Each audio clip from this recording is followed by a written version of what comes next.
Sejam muito bem-vindos a mais um Cortadas do Firmino, o podcast. Eu tô muito feliz com essa entrevista de hoje. Ela é uma pessoa do imaginário coletivo. Se você é criança, se você é adolescente dos anos 2000, essa entrevista é pra você. É uma viagem no tempo. E ela tá aqui comigo. O dia que eu vi que ela tava me seguindo, eu fiquei tão feliz, mas eu demorei um pouco pra falar com ela. Porque eu espero vocês chegarem até mim e falarem: oi, tô aqui, estou te dando liberdade pra falar comigo. Aí eu vou e eu fui. E a gente foi no WhatsApp, foi uma delícia. Quero te dar as boas-vindas, Penélope. Eu tô tão feliz de conhecer pessoalmente, de verdade. Eu sei que você fala isso pra todo mundo aí. Não, mas tô feliz. Eu amei o dia que você me seguiu. Mas lógico, eu já tava te acompanhando, morrendo de rir. Achei uma fofura tudo que você me falou. Achei um exagero, mas eu agradeço. Você ouve muito isso? Ai, cara, é tão difícil falar isso e não parecer... Eu não posso mentir, eu ouço muito isso.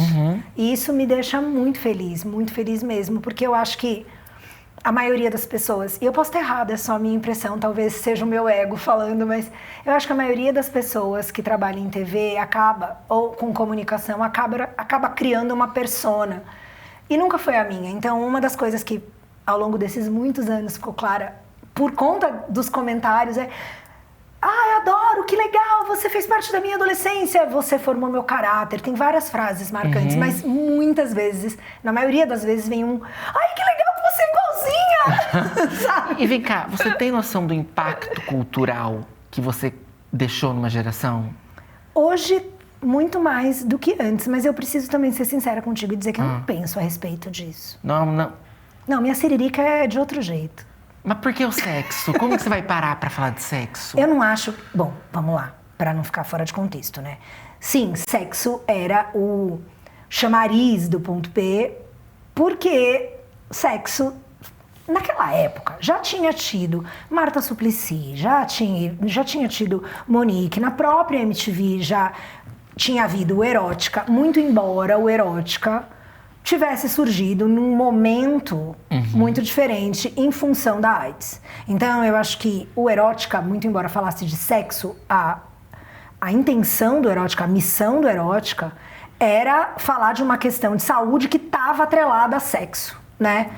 E até por isso a MTV tinha esse hábito de não deixar programas saturarem na grade. Então, o Erótica foi um puta sucesso.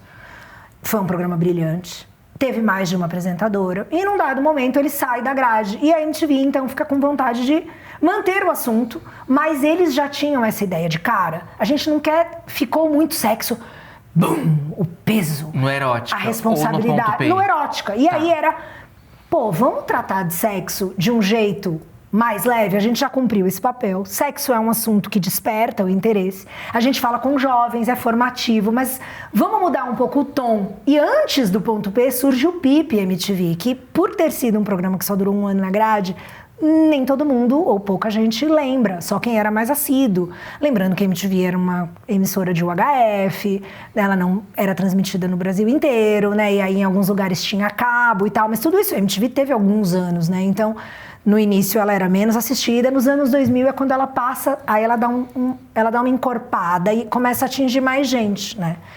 E aí o PIP, ele era um programa muito legal, porque ele eram 3 cabines, já era mais ou menos o ponto P com 3 pessoas. Eram 3 cabines, num cenário que eu amava, era uma máscara branca, e cenários brancos não eram comuns na época e tal, então foi uma dessas quebras de paradigma que a MTV teve várias e tal. E aí tinha, numa cabine, o Jairo, que era o Dr. Jairo, que veio, se manteve na MTV ali depois do Erótica.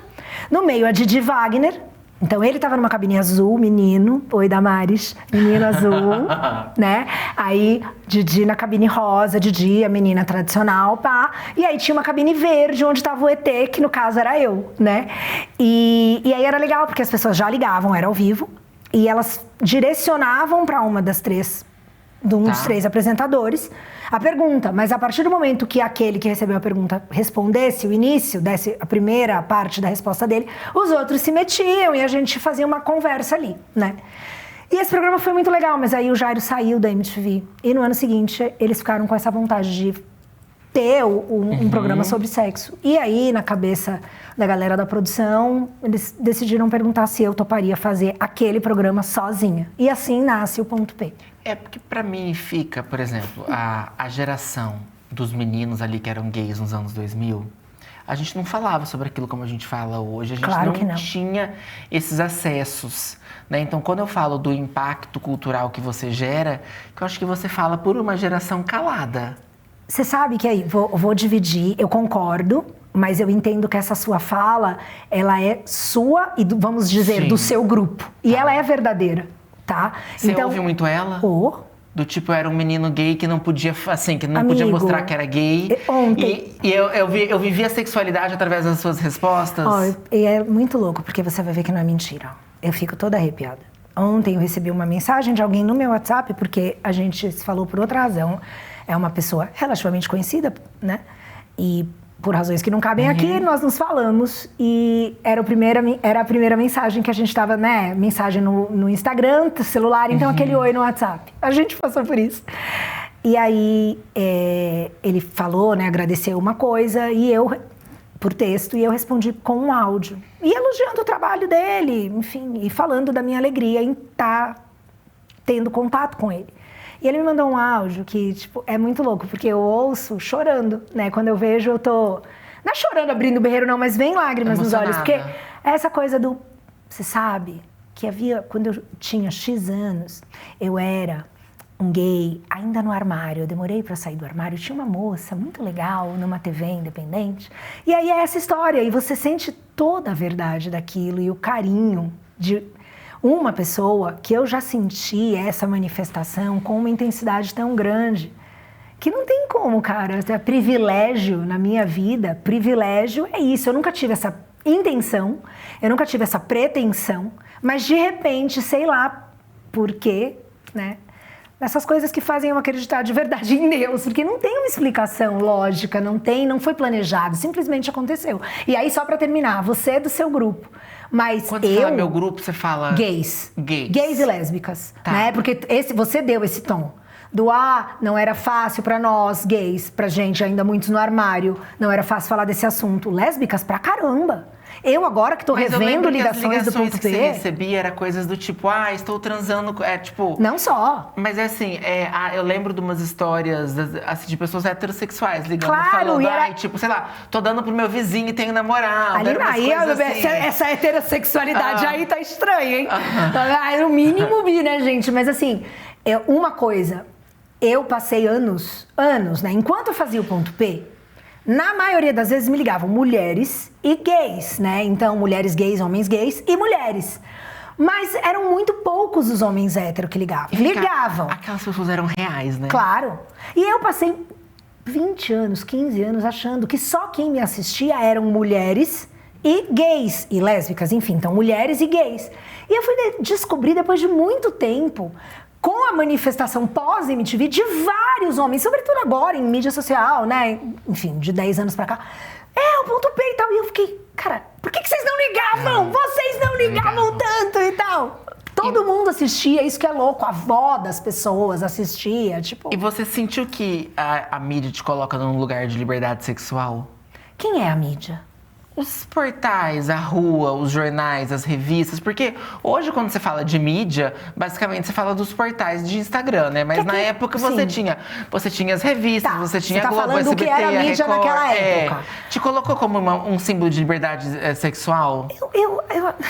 Essa pergunta é muito boa, porque é necessário, esse tipo de classificação, ela acontece, é meio como um pré-conceito, né? É natural do ser humano. E aí, ali, para portais, para quem está trabalhando com imagem, para quem está se referindo à programação de TV, seja novela, entretenimento em geral, você vai atrelar a pessoa ao segmento do qual ela faz parte. E, muito embora eu tenha apresentado diversos programas na MTV, o Ponto P, sem sombra de dúvida, é um dos que mais marcou, porque eu apresentei, 15 programas. Então, nem eu lembro todos. Mas o Ponto P, o Na Rua também, né? As pessoas lembram de você... Mas mais, sobretudo, pelo Ponto P, sim. Porque porque o menino gay daquela época pro de hoje é muito diferente, assim, né? Por exemplo, imagino que sim. A gente ia viver a vida sexual ali perto dos 18 anos. os meninos de hoje, eu não sei se eles teriam essas dúvidas. Você acha que eles teriam essas dúvidas que a gente tinha, já que é uma coisa tão acessível para eles, a questão da sexualidade? Eu acho que não. Eu acho que antes até, e aí mais uma vez, eu entendo o enfoque com base na sua vivência, é natural, eu também sou assim, vou sempre falar primeiro da minha visão, e aí a gente é sempre meio autorreferente. Mas eu tento olhar o todo e pensar que este impacto da internet, né, da disseminação da internet, ele afeta a humanidade que tem acesso a ela, lógico, mas é quase todo mundo hoje em dia, afeta em tudo. E aí, em termos de relacionamento, você tem... É uma pulverização. A gente vai falar de muitas camadas, do quanto a internet... A gente não tinha acesso à pornografia. Esse é o básico. Mas assim, quando... Esse é o básico. A gente tinha acesso à pornografia, mas não... pouco. Não pá, abriu, carregou, tô vendo, escolho tara, escolho... Não. A gente tinha a boa e velha revista que o pai escondia debaixo da cama, a mãe fingia que não via. A gente tinha na banca o que a gente dava um jeito de comprar. A gente tinha romances eróticos que eu pedia pra minha avó comprar quando eu tinha 9 anos. Minha avó bem fingia que não sabia o que era e me dava. Então, porque a gente tem que educar de algum jeito para a sexualidade, mas... E aí tem as desvantagens, né, ou os excessos dessa época. Mas esse acesso extremamente fácil... Banaliza? Eu acho que banaliza, não só. Então, de novo, várias camadas. Banaliza a sua relação com a ideia de sexo. Então, acaba por banalizar também as relações humanas que se dariam entre pares românticos, pelo menos, né? Então, porque há muitas relações humanas, mas falando de relacionamento a 2 ou às vezes a 3 e tal, mas que seja, eu acho que as coisas ficaram... E aí assusta também, né? Tem muitas pesquisas, não vou saber citar agora e tal, mas já cansei de ver pesquisas falando que essa geração faz muito menos sexo do que a minha. Por que será? Porque vai pra esse campo, né? Aí manda nude, aí manda foto da rola, aí manda... Aí depois... Então, assim, tá, mas... E outras, tem os aplicativos. Aí você entra naquele esquema do rodízio. Então, eu conheci meu atual namorado num aplicativo. E tudo bem.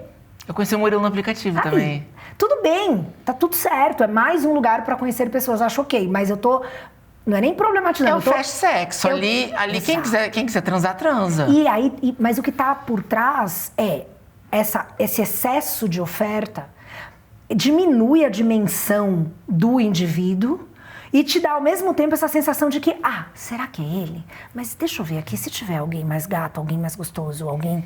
E aí você nunca desenvolve um interesse genuíno, você não tem nem tempo de conhecer aquela pessoa que tá ali. Porque se você for viver pro resto da sua vida batendo punheta ou siririca acompanhado, gente, legal, se é isso aí que você acha que é o melhor que o sexo pode te dar, eu fico triste, mas aí é com você também. Não vou cagar essa regra, porque a coisa que eu mais odeio no mundo é cagação de regra, então nunca vou fazer. Mas eu questionaria, porque, putz, é sério que a ideia de parceria romântica, ela se perdeu no horizonte assim, porque a gente está preso na dimensão do prazer, pelo prazer, como se não houvesse... Se isso não fosse só a cerejinha do bolo ali para provocar e você construir algo e aprofundar isso para além do sexo, porque, olha, ninguém vai ser gostoso para sempre. Sim. E aí, se for só pelo desejo, com quem que você vai estar quando você estiver velho? Então, você acha que o excesso banaliza? É o excesso que está banalizando? Eu acho que o excesso... Vamos generalizar aqui, talvez eu esteja perdendo algo de vista, mas, em princípio, me parece que o excesso banaliza tudo, né? O fácil acesso. Sim. Porque é a lei da oferta e da demanda. Baixa o preço, caramba. Até na economia é isso que acontece. Mas você sabe que eu tenho umas amigas, hoje todas, assim, a grande maioria casadas. Não vamos falar, porque para não comprometer todas elas. Todas muito comportadas, distintas, elas tinham fiéis. uma coisa assim, moravam em Campo Grande, tá? Tá. E aí, sei lá, ia passar férias no Rio de Janeiro. No Rio de Janeiro, você ligava... Você baixava, fazia o download, fazia o aplicativo. Quando você voltava, você excluía para não ficar com fama de piranha. Olha que loucura, cara. Olha, é isso aí. Mas é um raciocínio lógico. Para não banalizar. Não, porque o mínimo que uma mulher minimamente inteligente faz, não dá pra todo mundo, não dá pra todo mundo no mesmo ambiente, por favor, né? Mas agora com a internet, o mundo, ó... Entendeu? E aí? Não, para, os trabalhos relacionados ao sexo. E, cara, eu fico olhando assim, aí, de repente, corta e vai ter gente que vai achar que eu tô tendo uma visão conservadora. Socorro! A ideia do progresso é o quê? Não tem limite pra nada? Para! Não. Isso é o progresso? Pra onde a gente tá indo? É ir com força, sem pensar pra onde? Vou dar pra todo isso? mundo. Mas pra quê? É isso que você quer? Tá bem. Pra quê? O que você espera Dando alcançar? pra todo mundo. Você acha mesmo que é... Tá bom, eu quero me sentir desejada. Todos nós somos carentes, seres humanos. Então, a nossa carência é natural pra todo mundo. Mas cada um precisa entender como vai escolher lidar com a própria carência. Porque se não escolher, tá escolhido. Vai fazer do pior jeito. Então, Sim. trazer pro consciente e a gente tentar refletir sobre isso pra tentar... minimamente se orientar, direcionar para onde essa carência vai, como a gente vai lidar com isso e tal, seria, na minha visão, deveria ser do interesse de todo mundo, porque é bom para você. Se for só a carência pela carência, eu quero ser desejada. E aí, daqui a pouco, como é que você vai estar? Não, sim. Porque eu quero dar pro próximo e pro próximo. E aí, a hora que ninguém... Porque, gente, é só isso, O que isso diz de você? Quem é você? Se... a sua leitura de você mesma tá no olhar de outra pessoa. Você acha que isso é maturidade? Você tinha esse entendimento aos 20? Claro que não. Isso é maturidade. Não, maturidade, sem dúvida. Maturidade não tem uma idade específica para ser atingida. Algumas pessoas atingem com 42, outras com 68 e outras morrem sem ter, né? Mas assim, aos 20 era muito legal ir pra uma balada, ficar bêbado com vodka e beijar 8. Hoje, você já fala, ai gente, eu tô com preguiça, eu prefiro a minha cama. Mas é porque você já fez. Então, eu brinco que assim... As pessoas às vezes falam umas frases que eu não entendo, né? São muito óbvias e idiotas. Tipo, eu já cansei de ver isso. Eu tô com 50, mas, pô, cara, como eu queria ter 18 com a cabeça que eu tenho hoje. Eu falo, mas tu é um mané, né? Isso é impossível e tem uma razão. A gente se mataria com 35 anos se nós tivéssemos o drive dos 18 e a consciência... Você sabe que isso é um desejo muito comum. Claro, mas é porque as pessoas não refletem nem o mínimo. Porque, assim, primeiro que é impossível, não tem... Então, a ideia é, você tem uma potência, você tem um excesso de desejo, você tem toda uma situação ali, enquanto você é jovem, você aprende e tal. Mas qual seria a graça de ficar mais velho se só fosse declínio e decrepitude? Alguma coisa tem que melhorar com a passagem do tempo. O que Sabe melhora? o que é? A cabeça, o seu entendimento. Você se conhecer, saber quem você é, ignorar uma opinião de um idiota por qualquer razão, levar, sei lá, saber que uma traição não é sobre você, é sobre o babaca que tava com você. Saber que, entendeu? Tipo, é saber que o seu valor tá em você. E o que os outros fazem com você, como diria a minha avó Hélia, que eu sempre cito, filhinha, desde pequena, filhinha, a careta fica na cara de quem faz. E esse é um ensinamento que eu levo pra minha vida, porque é isso, se a pessoa que não vale nada, o mundo é opressor, o mundo é cruel, se não for eu que aceitar a propina, vai vir outro e vai aceitar. Sim, querido, mas você não responde pelo outro, sua consciência, como você... Mas a gente... E vem cá, você fala verdades, assim, difíceis de serem engolidas. Claro. Não tô sabendo, não. E vem cá, e você vira um fenômeno. Você tem noção desse fenômeno? Um fenômeno? O fenômeno Ronaldo. Para, Firmino. Para. Que fenômeno? Vocês que fenômeno? Na MTV, vocês têm noção o que vocês viraram para aqueles adolescentes daquela geração? Eu não quero... Esse sucesso chega até vocês? Cara, vamos lá. Primeiro que eu só falo por mim, né? Então, aí você tem que falar com outras pessoas. No meu caso, é isso que a gente conversou um pouquinho no início. Eu realmente recebo manifestações, mais de uma, nos mais diversos lugares. Se eu sair de casa, vai acontecer 1, 2, 10, dependendo de quanto tempo eu estiver na rua e quantas pessoas eu encontrar no meio do que eu estiver fazendo. Vai acontecer muitas vezes. Eu me sinto muito querida, isso é um verdadeiro privilégio, eu sou muito grata, porque primeiro, é isso que eu falei, é circunstancial, não foi intencional. Então, ok. Dito isso, eu não me acho importante por isso, né? Eu sinto esse privilégio de ter estado à frente de um veículo que possibilitou que eu fosse assistida por muita gente, portanto, conhecida por muita gente, mas e que essas pessoas... Mas você considera o Ponto P um grande sucesso? Claro, porque foi, eu não poderia negar. Isso daí foi. Que bom, fico muito feliz, né? Mas o Ponto P, que é o louco, o Ponto P sou eu, Firmino.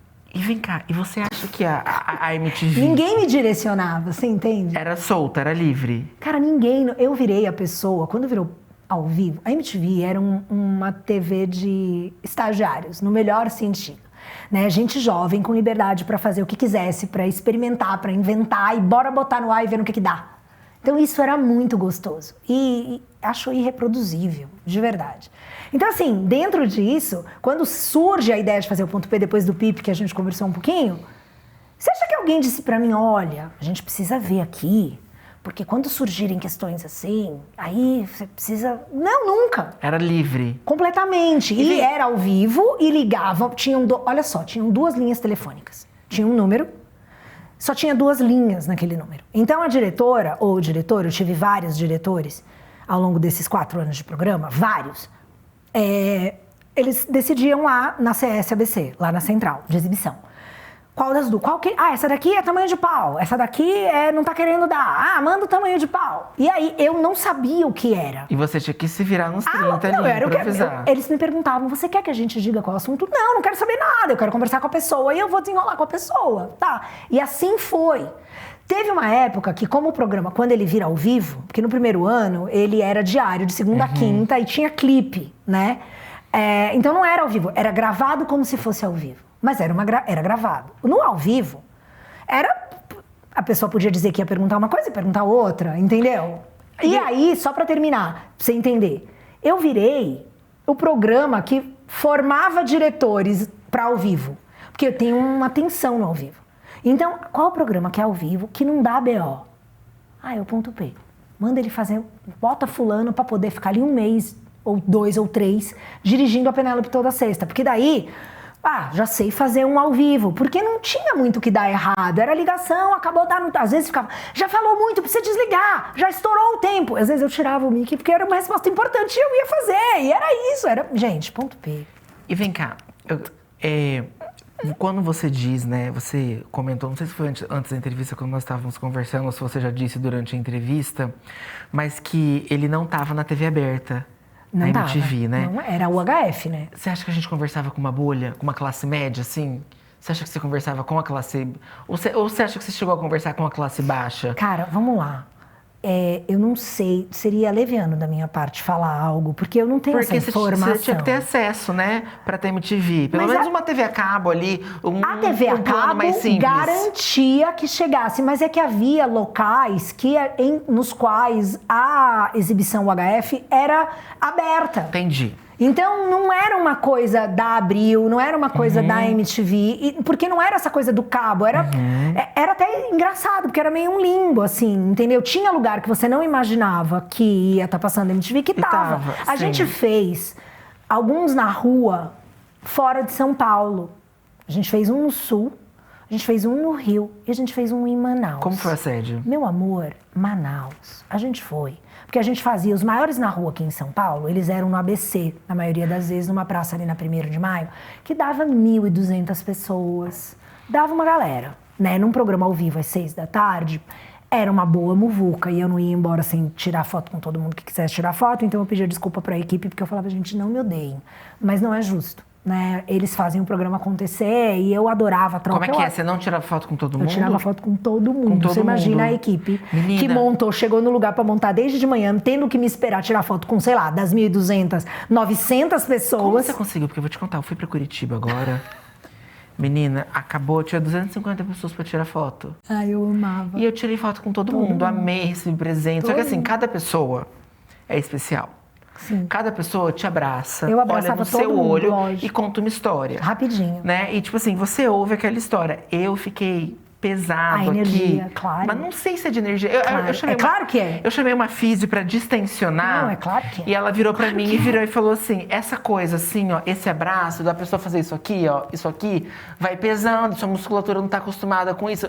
Eu peguei 250. Como que é com 1.200? Cara, pra mim era normal. Não era 1.200 todo dia, né? Às era nas vezes, grandes né? edições, mas, sei lá, 100, 200. Aí você tirava com todo mundo? Toda vez. Era assim, ó, quem quiser, acabou, gente, espera, não tira foto durante o programa, acabou, faz uma fila aqui, bora. E aí já vinha, porque aí tinha uma galera, aqui em São Paulo, sobretudo, que se auto-intitulava Família MTV. E eles iam praticamente todos os dias em todos os lugares.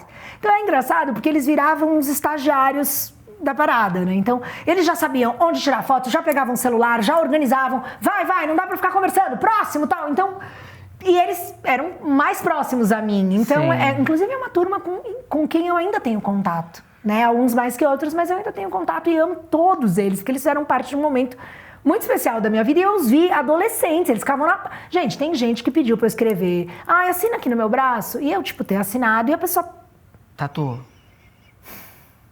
E tem até hoje, e eu sou, eu falei que eu não ia me arrepender, entendeu? Casou com a mulher, sou muito feliz e tal, essas pessoas tinham 13 anos. E vem cá, e vamos pra Manaus. Aí foi uma loucura. Cara, Manaus, aí chega lá, MTV na rua em Manaus, vai ser legal, lógico que vai ser legal. Pensaram ali numa estrutura, vai ter o quê? Numa praça. Quando aqui em São Paulo é grande, tem 1.000 pessoas. Vamos montar uma estrutura, não vai ter 1.000 pessoas lá em Manaus, vai ser 500, no máximo, não, vai ser 300 pessoas. Amor, a gente chegou lá, tinham 5.000 pessoas. Sabe aquelas grades, tipo de parque de diversão, assim, de parque de diversão, de festival? Cara, não tinha segurança para tudo aquilo. Eu só lembro de um momento, que para mim, eu lembro de outros, mas esse é o mais emblemático. Porque daí, assim, gente, calma! E aí, de repente, eu vejo, assim, espremida num canto, que eu tava em cima de um tablado uma hora, uma menina com uma bebê de 2 meses no colo. Amiga. Aí eu... Me dá essa criança! Me dá essa criança aqui! Me dá essa criança! Tira ela dali! É esse tipo de coisa, entendeu? E vem cá, e como ficava a sua cabeça? Porque assim... Normal! Porque assim, você me passa a impressão que você não tinha muito noção da proporção de como a sua voz ecoava. Quando você vê uma coisa assim, lá no norte... Como assim? Você fala a percepção de que eu era assistida? A percepção do fenômeno que você era, assim. Não era isso, Firmino. É o Mas fenômeno que a TV... Não? Firmino... Eu acho que a gente não tá chegando num acordo do teu tamanho, Penélope. A gente não tá eu chegando... tenho 1,61. Não, a gente não tá chegando Não, a gente não tá chegando no consenso aqui do fenômeno que foi MTV, que você foi. Olha só, quando eu pensei em MTV, as duas coisas que eu mais lembro eram os clipes. Sim, claro. Os clipes. Claro. Que recentemente eu vi as meninas do Ruge falando que elas sofriam preconceito e que a MTV ignorava elas. E agora eu vi elas se queixando nesses tempos. E você é o que eu mais lembro, cara. Como? Penélope, você é a voz de liberdade sexual de uma geração. Não é possível que você não tenha esse entendimento. Não é que eu não tenha esse entendimento. É que eu não me deixo seduzir por uma ideia de grandeza. Diego. Que na prática não diz nada sobre a minha essência. Não muda nada. Não diz nada. Diz muito da minha essência. Mas ela não me engrandece para além de ninguém que seja bom, correto. Estamos falando de ego, né? Creio que sim, eu não tenho essa visão de mim, porque, francamente, eu acho a coisa mais babaca que alguém pode ter sobre si mesmo. É esse senso de, como eu sou demais. E você sonhou com cara, você sonhou com Playboy, você sonhou com... Não, nunca, não. Com essa grandeza da mídia dos anos 2000, das revistas, dos tabloides. Você sonhou com o sofá da Hebe, por exemplo? Você sonhou com essas coisas? Eu tive na Hebe, foi muito legal. Ela achou que eu tava com uma blusinha. Achei tão lindo. Ela, que blusinha linda. Você sonhou com esse brilho, com essa pompa da mídia dessa época? Não, mas uma coisa que talvez tenha ficado, nesse momento, você não tenha considerado e que é determinante para isso eu sou filha de um cara que teve uma banda que fez muito sucesso nos anos 80 e que, diante da possibilidade, ou melhor, diante do que era exigido para que aquele sucesso fosse mantido pela estrutura do mercado fonográfico, por assim dizer, da época, ele mandou todo mundo a merda e falou, não, eu não vou. Não, eu não tenho que sacrificar nada. Eu não só assisti, como eu entendi o valor dessa independência e eu nunca desejei nada fora disso para mim. Entendi. Então é um grau de compromisso, é o interesse versus o compromisso. E o meu interesse sempre foi na minha independência, em eu poder falar o que eu penso, o que eu acho, sem ter que me preocupar com o que alguém vai achar, se alguém vai deixar de me contratar, se eu não vou trabalhar numa determinada emissora, porque eu realmente não faço média. E eu pago esse preço alegremente. Isso me dá mais orgulho, muito mais. E teve algum momento que a tua fala foi censurada ali? Nunca, imagina. Nunca? Não, nunca. Não, nunca. Agora uma bomba. Ah, que bom. Vamos lá. Você sente que a MTV daquela época era mais livre que as redes sociais de hoje? Não é uma bomba, não. Eu acho me parece tão óbvio. Para mim é óbvio que sim. Porque existe um movimento muito claro que foi... Ele cresceu alardeando uma liberdade, ou eu não diria nenhuma liberdade, ele se dizia pautado por uma liberdade, mas já avisava uma suposta proteção, né? Então, aí era primeiro a liberdade, depois o direito, né? Uma defesa dos direitos, e até aí estamos juntos. Mas, na sequência, veio essa necessidade na cabeça de quem usa esse argumento, de supostamente uma necessidade de proteger o indivíduo, né? E eu acho que ninguém pode proteger o indivíduo. Quanto mais você tenta proteger, mais você acaba... Infelizmente, eu reconheço que a intenção é nobre, mas eu acho que o resultado é fragilizar. Eu acho que a vida tem... A realidade da vida é dura. As pessoas, elas, na maioria das vezes, não são legais. A natureza humana é falha. Nós temos muitos defeitos. Quando a gente está em desacordo, quando a gente está magoado, quando a gente está frustrado, na maioria das vezes a gente... Eu não quero usar ataca. Você vê? Porque aí virou esse momento onde as palavras são ataques. E, cara, só equipara palavras a uma violência física quem nunca levou porrada, sabe? Ou, enfim, então... Sim, você não pode colocar no mesmo Mas é colocado... Não é que assim que as palavras ofendem tanto quanto um soco na sua cara. Mas na prática hoje é tratado como se fosse até pior. Cara, mas você Observa. Você sabe que tem um negócio que falam que o Orkut, que é dessa época, tinha as comunidades, sim, tá? E a comunidade de quem não gostava de comunidade. Tinha, e assim, era assim, eu amo Coca-Cola. Sei lá, eu odeio... Não, tinha tudo. Tinha tudo, como diz a tia do interior, tinha de um tudo. Tinha de tudo. Hoje, com essa coisa de... Se você botar ali, qualquer opinião que você bota ali, te xingam horrores. Mas isso só diz... O que você acha que tá por trás disso? Não, eu acho que a gente ficou mais intolerante. Você acha? Ou a gente sempre foi? Intolerante? Eu acho que a gente ficou. Mas olha só... Eu entendo. Não, eu entendo, mas, por exemplo, a gente não tinha esse ódio do gay com o hétero. Mas tem ódio de gay com hétero? Onde que eu tô andando? Assim, do preto com branco, da mulher pelo homem. Não, isso me parece ser a ideia que é propagada. Só, a gente vem com essas frases assim, olha só. Eu não acho que a maioria dos brasileiros se divide nessas... Mas essas frases que a gente ouve do tipo, todo homem é um estuprador em potencial. Mas isso... Não, concordo, peraí. Todo branco é essencialmente racista, porque vivemos em uma sociedade racista. Por isso que eu falo... Mas aí é o que eu disse, concordo com você. Mas eu não acho que este é o pensamento. Eu acho que essa é a propaganda que é feita para convencer a sociedade de que isso é o pensamento da massa. Mundo.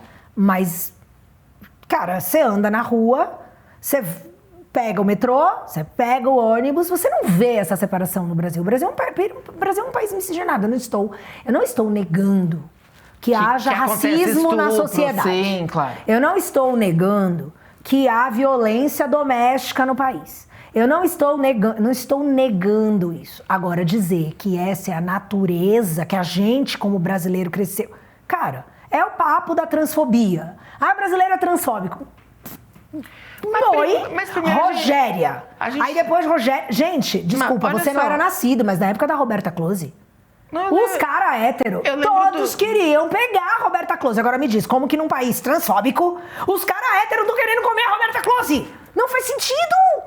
Então, assim, não estou negando que haja violência com travestis, não pode falar travesti, é transexual. Mas aí, o ponto é, pera, a mas o Brasil é o país que mais mata travestis. Mentira! Pera, o Brasil é o país que é um dos países que mais mata pessoas. E aí, se você for se debruçar nisso, você vai ver que, pelo menos é o que chegou pra mim como informação, e eu, quando verifiquei, naquele ano que eu verifiquei, era pertinente. E que essas mortes são mortes passionais, elas acontecem porque pessoas têm relacionamento e aí numa dinâmica de uma relação tóxica, e aí sim, infelizmente, violência... Esse dado é mentiroso. Oi? Esse dado é mentiroso. Esse dado ele é divulgado por uma ONG que chama Grupo Gay da Bahia, que eles se baseiam em matérias da mídia, né? Então, vamos, sei lá, o Firmino tá atravessando a rua, ele foi atropelado por um ônibus. Ele era homossexual. Pois é! Bota aqui na conta. Não tem nada a ver. É isso que eu tô você pega... E eu acho assim, gente, uma pessoa que morre na prostituição na rua é uma profissão de risco. Pra mim é igual o pedreiro que tá pintando um prédio, entendeu? É a pessoa que entra... Claro, você está sujeito a uma violência mais do que se você estivesse em casa vendo a novela. Se você estiver no centro de São Paulo, entrar num carro às 2h de um desconhecido e for esfaqueado... O que você acha que vai acontecer? Pergunta, você se submeteu a algum risco por fazendo isso? Eu não vou negar esse ponto, porque este é um ponto da realidade. Mas esta realidade traz um questionamento. A nossa sociedade é muito violenta. Por quê? Por que será? Será que é porque a gente tem ou não tem um combate ao crime eficaz? Claro. Será que é porque a gente não tem penas que se sustentam? Qual é a percepção que alguém que quer... Porque aí você vai ver vídeos, entra aí no YouTube, tem um monte. Países mais seguros, vai ver como é que um furto de uma bala num posto de conveniência é tratado nesses países. E você vai ficar preso anos, entendeu? E é sério. Então, se você não tem a punição, você está incentivando, ainda que indiretamente, o crime. Porque a sensação de impunidade, ela é soberana. Se tem uma coisa que no Brasil é soberana, é a sensação. Porque não é sensação, é a realidade da impunidade. Então, sim, é porque o meu medo dessa fala, que eu não acho que foi a sua intenção, mas só para deixar claro, é assim: a pessoa estava de madrugada, foi na balada com as amigas, foi pegar um Uber e aconteceu um crime. Essa menina não devia estar. O que ela queria às 2h na balada? Não, porque aí você começa a culpar a vítima, entendeu? E não tá culpando o agressor. A culpa é do agressor. Mas idealmente a gente teria que viver, e eu, enfim, adoraria que vivêssemos e que elegêssemos políticos que de fato tivessem comprometidos não só com isso, mas também com isso, porque é um problema urgente.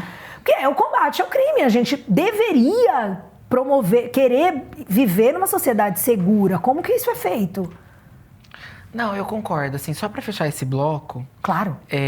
A questão tem uma coisa muito curiosa do trans, né? Assim, que você tá falando da Roberta Close.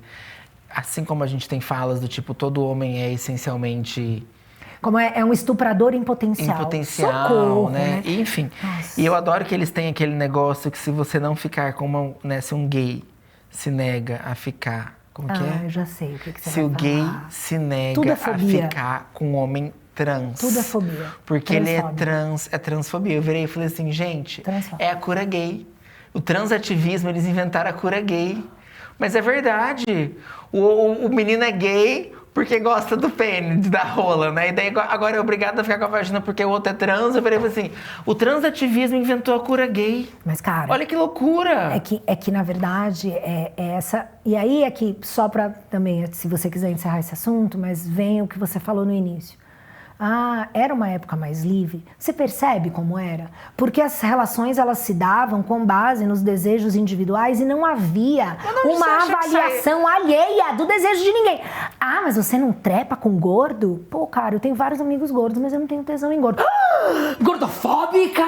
E aí você fala, mas agora eu tenho que... Como é que é? Mas vem cá, de onde você acha que sai esse negócio? Essa intolerância, essa loucura? Isso é uma construção. Você sabe de onde sai, Firmino, é uma construção... Das universidades? Não, as universidades, elas têm um papel, mas é uma construção lenta com um propósito, gente. Teoria crítica, não? De onde ela surgiu, né? E aí é isso, a intenção é dividir para melhor controlar. E me parece... Que estão conseguindo. Não só que estão... É inquestionável e sem sombra de dúvida, sim. Porque Estão conseguindo. As pessoas pedirem a criminalização. Você tem denúncia no Ministério Público? Você tem o quê? Você tem denúncia no Ministério Público? Não dá ideia.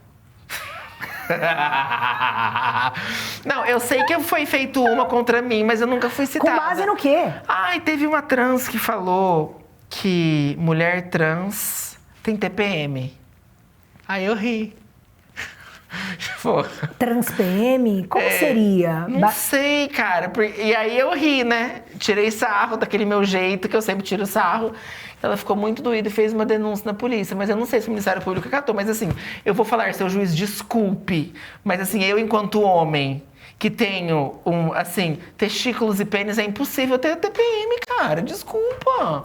Aí eu lembro do que eu falei vou em ter algum que pedir momento. Olha, se eu tiver que pedir desculpa no empresa, eu vou pedir desculpa no empresa. Agora, assim, eu acho um absurdo. Você não acha um absurdo eu ser criminalizado por isso? Cara, por falar que um homem biológico não tem TPM? Que loucura é essa?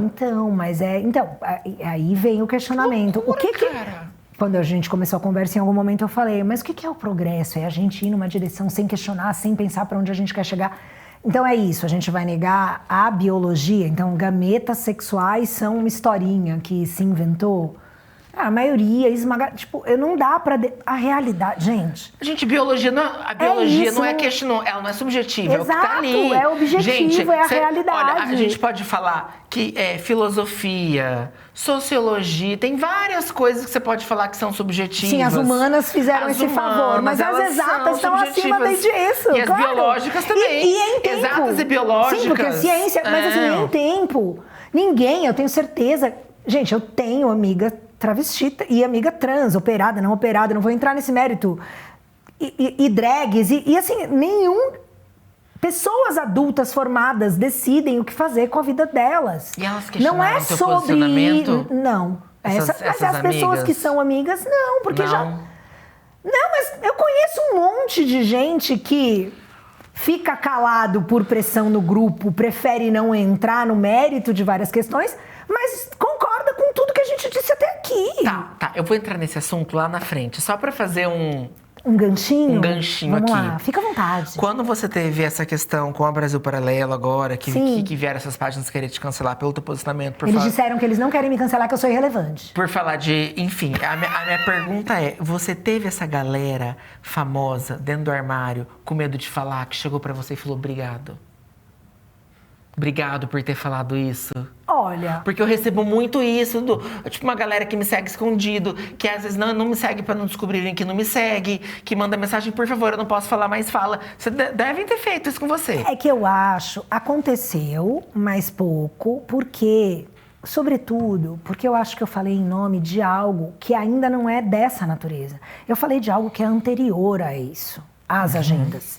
Eu falei só de liberdade de expressão, e a revolta, pelo que eu entendi, é porque na cabeça de sei lá quem, o fato de eu ter curiosidade sobre uma produção da Brasil Paralelo e assistir uma produção da Brasil Paralelo é um crime pra eles.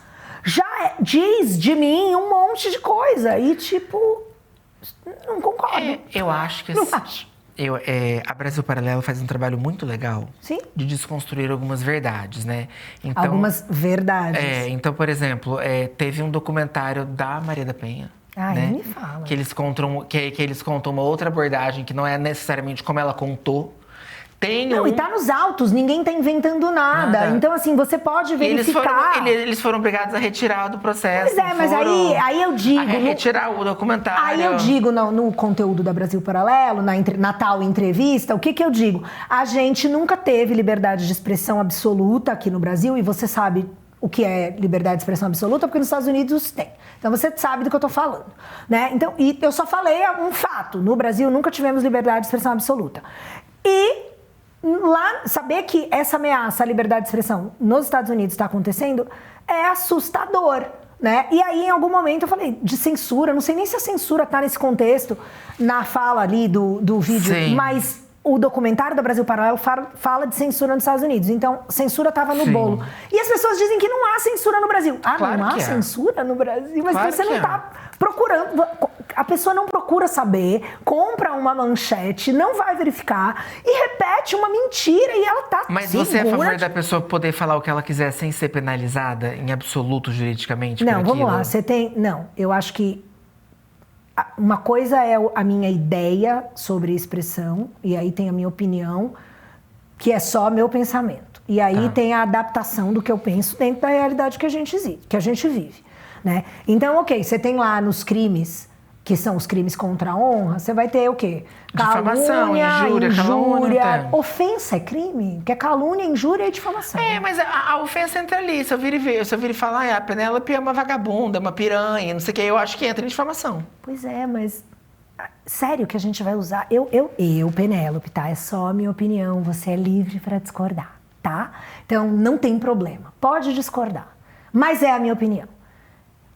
Você usar o peso do Estado para punir uma pessoa que tem uma opinião negativa de você, prova que você é pau pequeno pra caralho, cara. Que vergonha de alguém que não consegue sustentar um xingamento de alguém que provavelmente a pessoa nem gosta, porque o fulano não gosta de mim, eu vou gostar da pessoa? Não, se eu não gosto da pessoa, a pessoa tá me chamando de vagabunda, eu vou fazer assim, beijo. E acabou!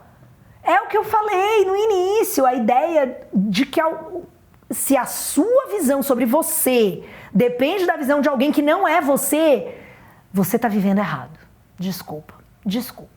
Não tô dizendo que é fácil, mas é importante, é necessário, é fundamental. Senão você nunca vai ter, sabe, autoestima. Não existe autoestima enquanto você não tem isso. Eu concordo com você, eu concordo em partes. Eu acho que a pessoa tem direito de se sentir ofendida, mas deveria estar no Código Civil, não no Código Penal. Essa é uma distinção que é válida, mas de verdade eu ainda não gosto. Porque quer dizer o quê? Que eu tenho que pagar R$1.000 porque eu chamei você de, sei lá, o que eu quiser? Eu acho que a pessoa tem direito de se sentir ofendida, mas eu acho que deveria estar no Código Civil. Eu acho que você se sente ofendido. Mas você viu como você viu como que você conjugou o verbo? Você se sente ofendido. Eu não posso ser penalizada por algo que você escolheu sentir. Se você escolheu se sentir ofendido, de verdade o problema é seu, não é meu. Se eu tentar te ofender e pra você, o que eu disser de você não tiver valor nenhum, você foi ofendido? Não. Então não importa se eu tentei te ofender. Sim, importa. Então acabou. Entendi. Entendeu? Pra mim acabou. E aí, só pra não deixar de fora, a gente falou do crime mais leve. Né? No caso, qualquer difamação. Beleza. Então, assim, quando começa a envolver mentira e algum prejuízo de fato na vida da pessoa, então, sei lá, alguém publica e veicula uma mentira. O professor lá que falou, vamos dar esse exemplo recente, práticos. Então. Qual? Aquele professor que desejou a guilhotina para filho do Roberto Justo porque estava com uma bolsa de grife. A menina de 5 anos de idade, com uma bolsa de grife, vai aquele professor com ódio dela ter dinheiro e deseja uma guilhotina pra menina de 5 anos de idade. Eu acho um absurdo esse cara falar isso. Né? Então, assim, isso eu concordo com a criminalização. Mas espera só um momento, vamos lá. A gente foi. Existe uma coisa contida nessa fala aí, que é um incentivo à violência. Sim. Aí a gente entrou num outro patamar. Então, chamar, xingar, do que quiser, arrancar a calcinha pela cabeça, xingando, tendo um petit, tentando ofender alguém, dê seu melhor. Aí tem um bom. Mas incentivar a violência, aí já passou do outro limite que eu falei. Então vou te dar um exemplo bom, então. Outro exemplo bom. Aquele deputado que falou que a Gleisi Hoffmann era amante do Lula, ela entrou na justiça e ela ganhou. Sim, mas aí a gente já entrou também numa esfera onde tem que ver quem está processando quem, porque daí, dependendo de quem está processando quem... Um deputado de direita e um deputado de esquerda, Não, mas aí também já não é o jogo da realidade, eu acho que... Porque, assim, esses conceitos que surgiram recentemente, né? Fake news, eu já não gosto de falar o termo, porque fake news é o quê? É uma mentira, notícia mentirosa. Toda campanha política, desde que eu nasci, e certamente antes de eu nascer, sempre se baseou em mentiras de candidatos uns contra os outros. Gente, cabe a você verificar o que é verdade, se você se deixa enganar ou não. Verdade, agora, fake news, desinformação. Eu vou te falar onde surgiu fake news. Eles usam esse termo de fake news da campanha do Trump de 2016, do Bolsonaro de 2018, porque eles falam que o Trump e o Bolsonaro só ganharam em 16 e 18 ali, mentindo. Ué, mas então... Que tudo era mentira, né? Que eles botavam que tudo era mentira. Só que eu acho engraçado que em 22, todas as coisas que proibiram a gente de falar e de vincular, como apoio a ditaduras e coisas nesse sentido, era tudo verdade. Você lembra, né? Você vai falar... Firmino, vamos lá. Era tudo verdade. Óbvio. E Firmino? Como que vai ser nossa vida no que vem, dia de eleição? O que a gente vai poder falar, cara? Nada. Que loucura, né? Nada, mas isso já tá claro. O problema é que ainda há uma parcela da população que se recusa a reconhecer isso como uma verdade. Porque eles têm benefício. Pois é, mas aí é desonesto. Não, tem gente que é só ignorante mesmo, que não vê mesmo. Tem gente que acreditou na propaganda demais. E aí não tem o conhecimento, que é isso que é cruel. Para você ter uma opinião, você vai ter que procurar saber, você vai ter que dedicar tempo, você vai ter que ter estômago, você vai ter que ter um interesse genuíno para achar a verdade dos fatos. E a maioria das pessoas não faz isso. A verdade? A mim, para quem está sendo beneficiado, não tem importância, a verdade. Não, mas eu tô falando, mas é que a pessoa... Concorda, se você está tendo benefício, para eles não importa. Mas eu não tô a verdade. falando dessas pessoas, eu tô falando de eu tô falando de gente... Pessoas comuns, né? Pessoas comuns, sem dúvida. Pessoas que, sei lá, acreditaram nessa ideia de representatividade de alguém que na cabeça deles é como eles e vai fazer por nós. E nunca fez, e nunca vai fazer, e já tá claro. Mas, ou não, ou pessoas de uma classe social até melhor, mas que compram essa utopia e tentam sinalizar a virtude. Pô, cara, isso acorda, entendeu? Vamos fechar o meu bloco da MTV. Eu quero saber da mulher por trás das câmeras. Pergunte o que quiser. Como você chega lá? Qual a tua formação? Como foi teu caminho até chegar ali? Gente, eu juro que quando você pergunta como que eu chego lá, eu ia pensar, gente, de não precisa detalhar um carro. orgasmo? Olha, eu gosto quando começa por aqui. Como eu chego lá, onde? Vai lá. Na MTV. Na MTV? Ah, bem rápido. Eu comecei meu primeiro emprego, foi no shopping, aqui perto. Aí eu trabalhei alguns anos em loja, uns 4 anos. E aí... uma pessoa me chamou, porque filha de músico, gosto muito de música, uma menina que tinha entrado numa gravadora na época na Sony para montar um departamento, já me conhecia, gostava de mim, enfim, sabia que eu tinha algum conhecimento musical e tal. E ela queria uma equipe que não fosse viciada, não. Ela queria uma equipe que não fosse viciada no meio. No casting. No meio. Nas relações com o próprio mercado fonográfico. Ela queria montar uma equipe, ela tinha sido chamada para montar uma equipe na Sony e ela queria pessoas que não fossem do meio ainda, ela queria gente jovem. E aí ela pensou em mim por isso, tipo, nunca tinha trabalhado em gravadora, ela falou, vem você trabalhar, fazer divulgação de rádio para mim aqui na Sony. Eu falei, opa, claro, vou adorar.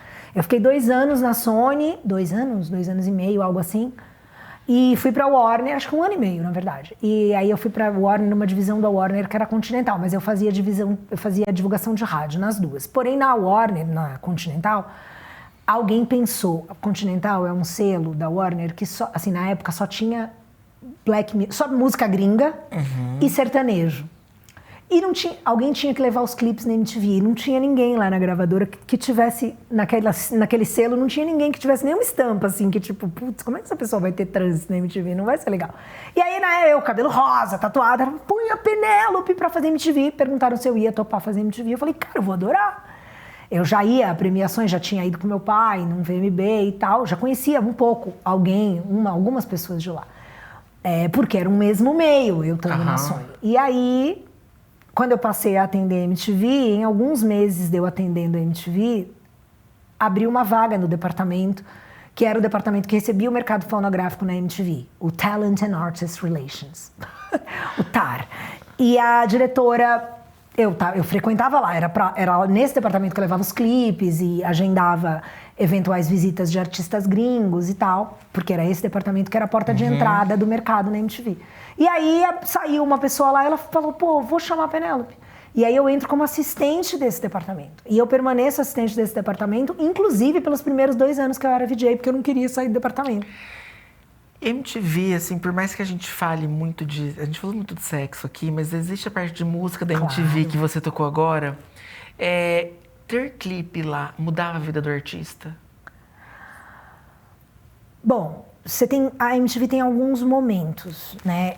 E dá para dividir entre um antes e um depois muito claro. Ali, 98 é quando a Abril descobre, eu tô aqui generalizando, né? Mas quando a Abril descobre que a relação dela com o mercado fonográfico, com os artistas nacionais, poderia ser um pouco mais semelhante à das MTVs mundo afora. Porque quando a Abril compra os direitos da MTV no Brasil, ela compra a marca, o direito, 100% do direito da marca. E assim surge uma excrescência nas MTVs do mundo, porque a MTV Brasil não tinha contrato, não tinha obrigatoriedade contratual de seguir nenhuma orientação da Viacom, o grupo que era dono das MTVs no mundo inteiro. E no mundo inteiro isso era inédito. Sempre houve um direcionamento. As MTVs mundo afora, elas meio que seguiam uma fórmula, por assim dizer, da MTV US. E tinha essa pegada jovem também, né? Que já tinha... Jovem sim, mas tinha um pilar, era trabalhar com os artistas nacionais. A MTV, até 97, aqui no Brasil, ela trabalhava, mas não como a partir de 98. Que é quando começa a ter... Lembra dos acústicos MTV? É 98 que começam a ser gravados acústicos com bandas nacionais. Tipo, arte popular, aí entra clipe de pagode, clipe... Funk era naquela época, mas muda teve ali um pouco. Nos anos 2000 teve uma coisa de esse funk, cenário, né? muda em 98. Então, isso não pode ser deixado de fora, porque é quando a MTV olha para as gravadoras e para o mercado e começa a trabalhar junto. E aí tem um alinhamento que é para além da MTV. O acústico, ele acabou virando um produto que era um desejo para muito artista, mas porque eles simbolizavam Tinha um aquele sucesso. programa com todos os clipes, né, que iam e... O quê? Tinha os disques, o top 10, o top 20. 10. E aí eu te falo, os artistas deviam se estapear para aparecer naquilo ali. Cara, porque assim, né, não era... com a nossa conversa eu entendi que existia uma bolha ali, que a MTV atingia, mas assim, era a forma que a gente tinha acesso à música. Hoje a gente tem YouTube, a gente tem Spotify, a gente mas não a MTV não era como um radialista já adaptado a um meio onde já não havia... A MTV, é o que eu falei no início, era muito coração. Então, era muito... A visão era... Cara, a gente põe... Se queria, manda o clipe e a gente coloca. E a partir do momento que ele era colocado, porque aí tinha alguns programas que eram portas de entrada de estilos. A partir dali, lógico, junto com um movimento externo à própria MTV. Rádio, por exemplo. Então, se era uma banda de rock, tá tocando em rádio rock, se as pessoas estão vindo fora e tem um clipe legal, as pessoas vão ligar para poder pedir o clipe. E aí, naturalmente, o clipe crescia ali dentro, entendeu? Sim. Não era como é rádio, como é hoje, ou dizem que é hoje, a realidade de streamings, entendeu? Sim. Que é tudo bem fake. E você estudou sexualidade? Dizem, eu ou não era sei. Tudo da eu sua realmente cabeça? Não sei. Eu estudei sexualidade depois, e bem pouco. Mas ali era tudo que você sabia até o momento da sua vida? Era feeling? Intuitivo. Intuitivo, feeling? Era intuitivo. Tem mais de uma psicóloga que já disse pra mim, algumas psicólogas muito sérias e atuantes há muito tempo, que já usaram o mesmo termo para dizer para mim que eu sou uma psicóloga selvagem. E o psicólogo selvagem é um termo técnico mesmo, que ele é usado para esses casos, onde a pessoa tem intuitivamente, ela tem uma noção das estruturas sobre as quais, Sim. no caso, a psicologia se apoia e se desenvolve e se encaminha. Então, supostamente, eu sou uma psicóloga selvagem. E como que você se desliga de lá? E o que você faz da sua vida depois daquilo? Cara, quando eu saí de lá, já era o começo mesmo, já havia uma previsão, né, de final de contrato, se iam devolver ou não a marca para Viacom e tal. E aí eu saio, final de 2011, e no ano de 2012, acho que pela 4ª vez, a Fazenda me chama, e era isso, era tipo... A Fazenda? Sim, eu fui... O reality show? Olha, você fez Fazenda? A 5ª. Para! Eu não sabia! Que vergonha! Eu não estudei! Ah, Firmino, eu não estudei biografia dela! Tira, corta! Não põe essa parte no programa. Não é embaraçoso! Peraí, eu vou me agachar. Eu não acho embaraçoso aqui. Nem ter ido pra Fazenda, vou achar embaraçoso você não saber? Peraí, calma então, deixa eu me organizar. Saí da MTV... E foi direto pra Fazenda? É porque assim, a Fazenda já tinha me chamado pra participar. Não, eles me chamaram na 2ª, na 3ª e na 4ª. Eu tava trabalhando na MTV, eu disse não. Aí quando chegou na 5ª, cara, eu me vi numa situação assim, como é que eu vou viver, entendeu? E eu consegui negociar um baita cachê. E aí eu falei, puta, eu juro, Firmino, o dia que eu disse sim, faltavam 3 meses pra começar o programa. Eu juro pelo que há de mais sagrado no mundo. Eu chorei todos os dias antes de ir. Pelo menos uma vez por dia. Todos os dias. Eu não queria ir. Por quê? Porque eu pensava na situação e era desesperadora em virtude de eu estar no meio de pessoas que eu não conhecia, com interesses que muito provavelmente não eram os meus. E aquele estereótipo da ex-BBB que em 2005 ele já era bem consolidado, né? Porque assim, 2005 é o BBB da Grazi, já tinha tido a Sabrina. Então ele é bem consolidado, assim, da menina que vai, faz playboy, né? Tinha aquele... Mas o BBB, a Fazenda nunca foi o BBB, né? Mas você acha que tinha um estigma de reality show, de ex-reality? Cara, eu acho que esse estigma, ele se aplica, sim, muitas vezes, mas ele depende mais do participante do que mera e simplesmente do fato de ter participado. Na minha vida, ter participado da Fazenda não teve nenhum prejuízo à minha imagem. Talvez a minha imagem já fosse prejudicada. Aí você ficou mal 3 meses antes de entrar. Aí você foi sofrendo pra entrar. Cara, eu sofri muito, muito mesmo. Porque eu entendi que eu tinha que ir, né? E aí, ok, eu sei que por isso aqui. Por grana, lógico. E aí eu fui e eu sabia que eu apostava que devia haver uma expectativa de que eu, por ser do meu jeito, seria uma barraqueira na Fazenda. E eu não fui nem um pouco barraqueira, porque meu lema é o da Dona Florinda, né? Tesouro, não se misture com a gentalha. Então... Quem que era da sua edição? Tem uns dois. Fala uns 2 nomes pra gente imaginar. Viviane Araújo. Cara, teve um barraco pesado dela. Nicole Balls. Com a Nicole Balls. Você é da edição da Nicole Balls. Gretchen. Cara, icônico. Vavá. Assim... Como é o nome dela, gente? Ai, tô Vavá vendo. que fez G Magazine, não fez? Aí eu já não saberia dizer. Ângela Bismarck. Gente, cara, só lendas da internet. Cara. Só então, lenda. agora você entende por que eu não queria ir. Só lendas da internet. E aí, eu acho que a direção tinha essa expectativa de que eu ia brilhar nesse sentido. Mas Léo Áquila. Léo Áquila. E você já avisou, gente, eu não gosto de barraco? Não, eu avisei, eu sou muito direta e objetiva. Paz e amor. Né? Mas é impossível. Por mais que eu tenha dito absolutamente todos os meus interesses e como que eu ia me portar, aí eu só sou responsável pelo que eu falo e pelo que eu faço, né? Então, naturalmente, as intrigas e os disse-me-disse, eu fiz todo o possível para ficar fora. E rapidamente, quando a casa racha, porque reality tem sempre esse momento onde a casa racha. Não adianta. Sempre se divide em 2. E havia pessoas como eu. O Vavá virou meu brother. Eu amava a Nicole, né? Foi, tipo, a Nicole, eu tive que convencer ela de que eu não era um elemento que ia jogar contra ela ali dentro, porque ela veio armada. Ela era amiga eu acho que ela era amiga da vencedora anterior, do imperador, do Adriano. Como era o nome dela? Enfim, e acho que a menina deu a letra pra ela, do mais ou menos por onde ir. Então ela chegou querendo causar com todo mundo, não confiar em ninguém. E aí, a partir do momento, ela se liga que não, cara.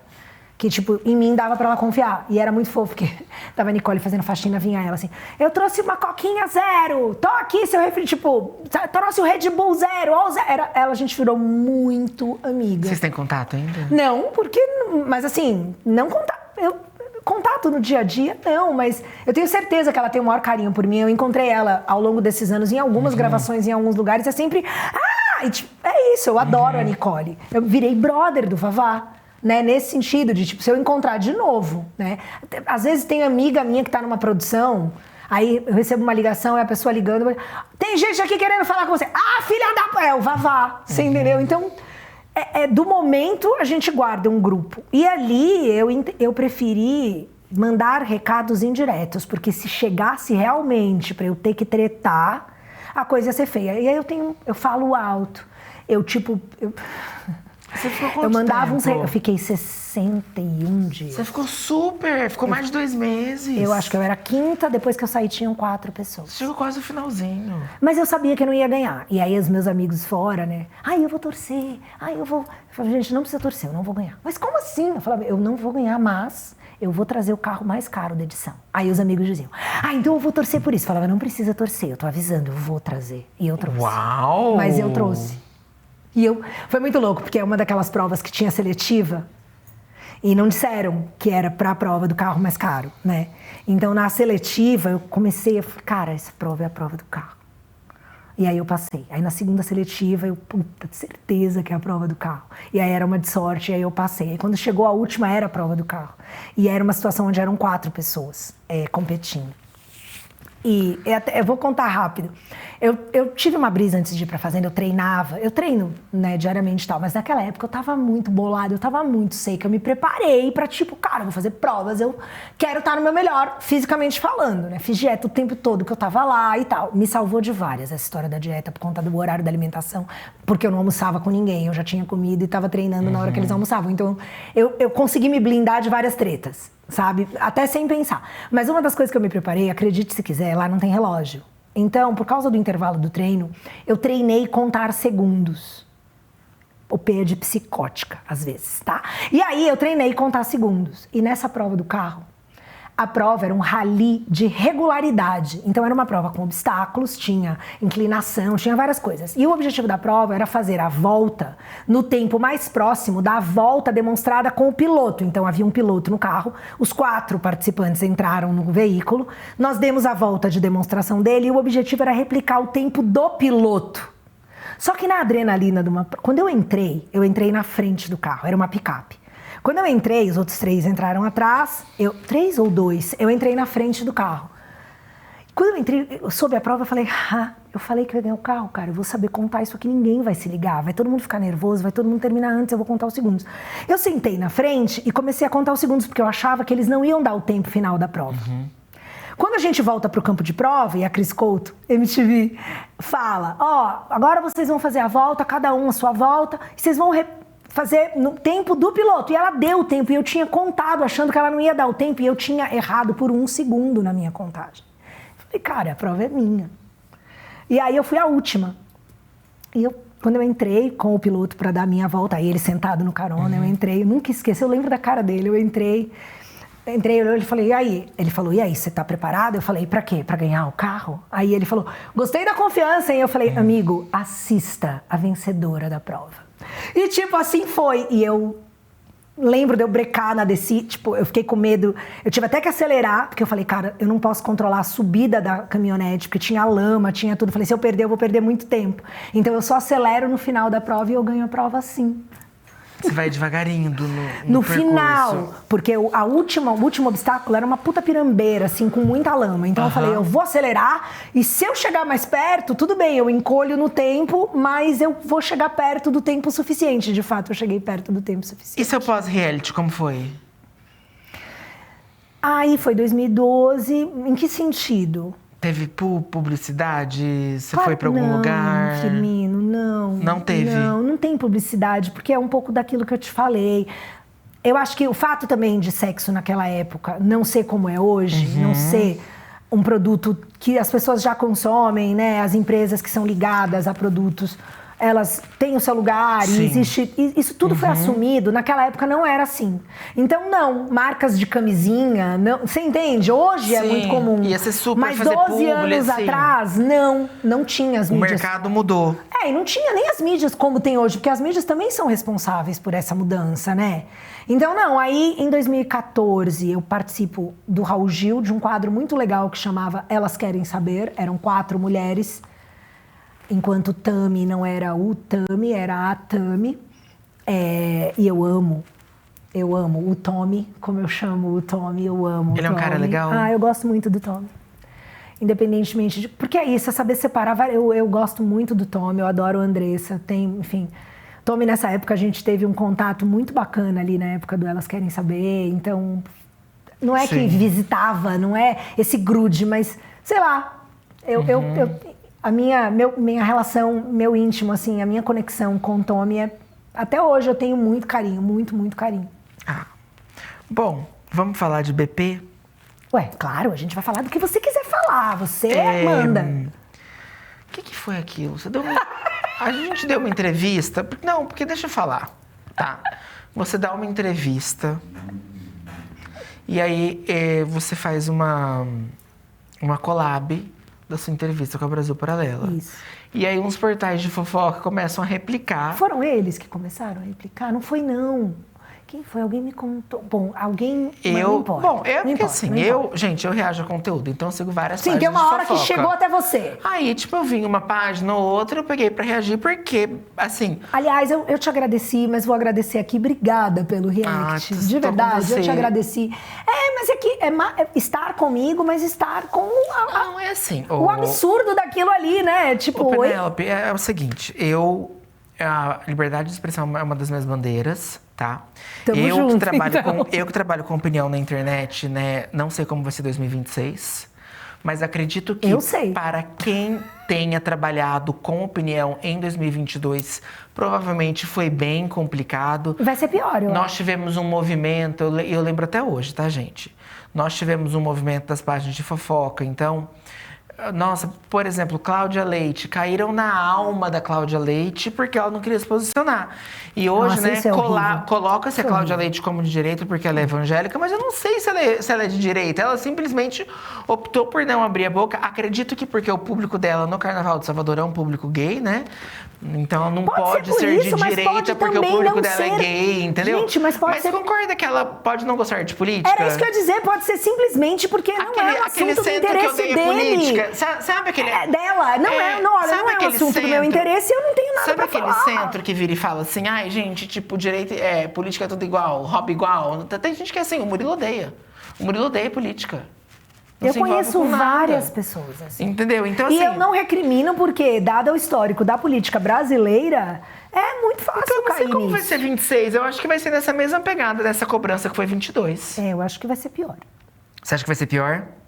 E vamos lá, aí como foi que chegou essa reação pra você? Você deu entrevista, foi pra casa, aceitou a collab? Não, é que eu não aceitei o filme...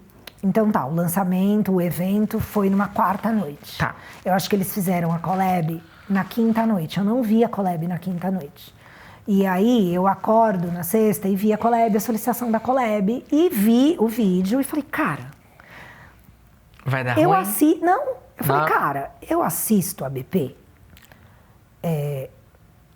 Eu conhecia a Brasil Paralelo já há alguns anos. Já havia visto alguns conteúdos.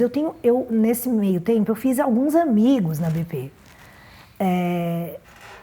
Mais de amigos, alguns muito próximos. Enfim, para mim, era uma fonte de conteúdo diferente de tudo que eu tinha conhecido até então. E eu sou muito curiosa, e a verdade me interessa. Então, para mim foi muito natural. 1 mês ou 2 meses antes, eu tinha visto um outro lançamento deles, e eles também tinham conversado comigo na saída e tinham me proposto collab, e eu falei, cara, não é um... Não. O do Rio de Janeiro? Não, outro. Mas aí eu falei, não é. Só que calhou, Firmino, do assunto ser liberdade de expressão. E, eu preciso ser sincera, eu falei isso já, mas eu vou repetir para contexto. Eu já vinha fazendo vários questionamentos há alguns anos. A pandemia foi um evento, cara, que... Assim, se você prestou atenção no que aconteceu ali, você sai com muitos questionamentos e buscando muitas respostas. E essas respostas, obviamente, não estavam sendo dadas na mídia tradicional, né? Então, você precisava buscar... E a internet...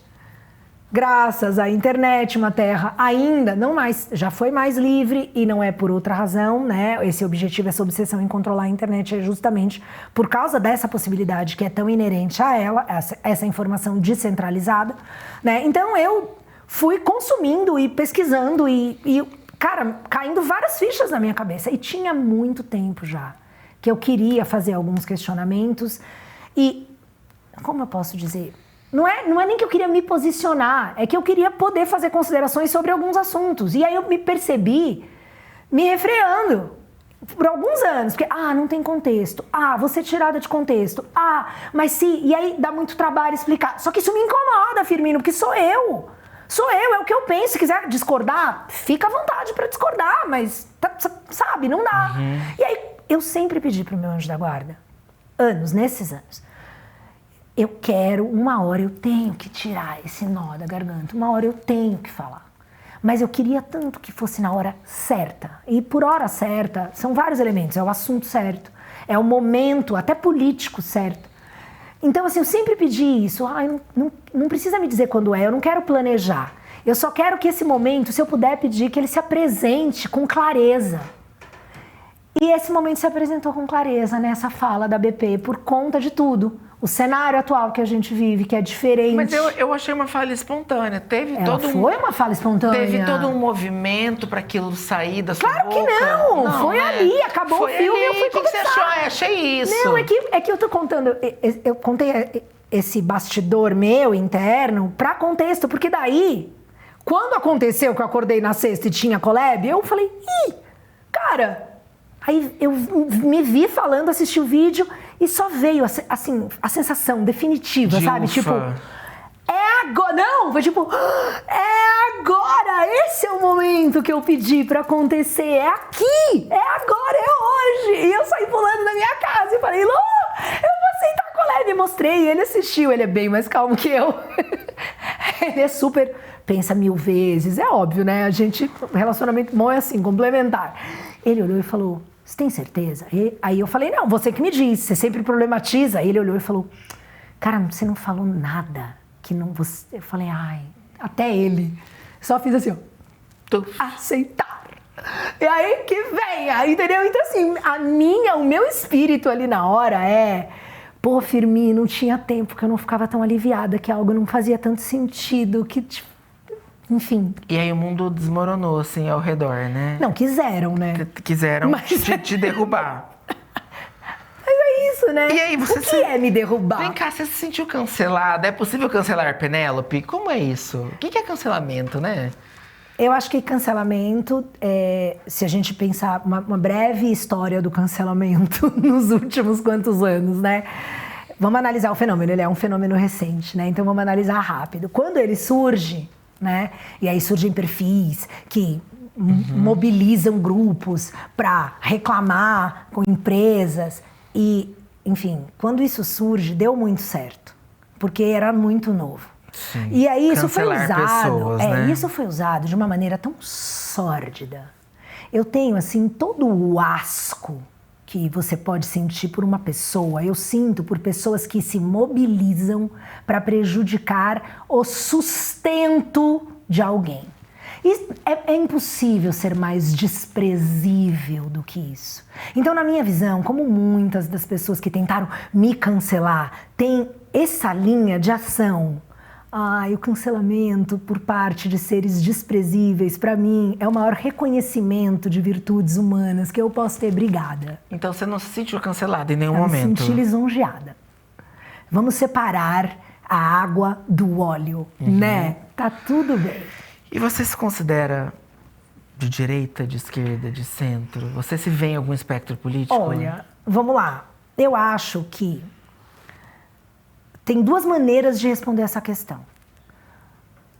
Eu entendo a dimensão política, eu não nego que ela tenha um propósito, que ela tenha uma importância, porque ela acaba decidindo várias questões.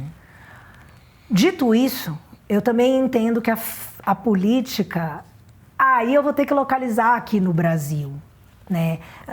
A política... Como ela se apresentou até hoje na nossa história, da República para cá, vamos falar desse período, cara, a gente foi muito enganado. Então é um jogo de cartas marcadas, entendeu? E por isso que eu disse, eu entendo aqueles que não têm esperança na política brasileira. O centrão, porque né? tudo que o que antes era de direita, gente, quando o PSDB era de direita, lembra? Então assim, não dá para você ser social-democracia no nome e ser de esquerda, mas o entendimento do brasileiro médio desses conceitos, não é que ele é escasso, ele é inexistente, então é muito complicado. Eu falo por mim, o que eu fiz quando eu comecei a assistir e buscar conteúdos foi buscar ter algum repertório de conceitos sobre os quais ninguém ensinou nada na escola, porque não é do interesse. Então é muito complicado você dar uma opinião sobre um assunto que você desconhece, então é melhor você ficar quieta. Mas de 2020, sobretudo, um pouco antes, mas da pandemia pra cá, era tipo urgente, eu precisava por mim, não era pra fazer um vídeo no Instagram, era por mim. Então, ok, eu fui entender o que é, né? Eu nasci nos anos 70, nasci em 73.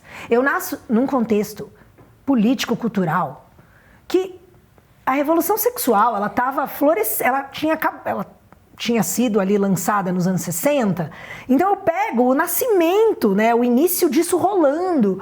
Todo mundo que nasceu na época que eu nasci, no Ocidente pelo menos, era de esquerda sem saber porque os ideais, as bandeiras que foram erguidas ali naquela época, que a esquerda ergueu, ela não dizia, oi, nós somos de esquerda e estamos aqui falando da liberdade, da diversidade, do sexo livre, da emancipação feminina e tal. Não havia essa ligação com o espectro político. E havia, portanto, mais ou menos, né? Porque então também se criou por oposição quem viveu a ditadura. Então o que é o conceito de direita que o brasileiro tem? É um reacionário, é um autoritário, é um meio militar, ele é meio puritano. Tem uma visão de que ser de direita, para muita gente, está associada não só à religião, né? Mas também a um puritanismo, tudo exacerbado. E existe... A direita não se... Sim, o conservadorismo está no espectro da direita, mas a direita não se resume ao conservadorismo.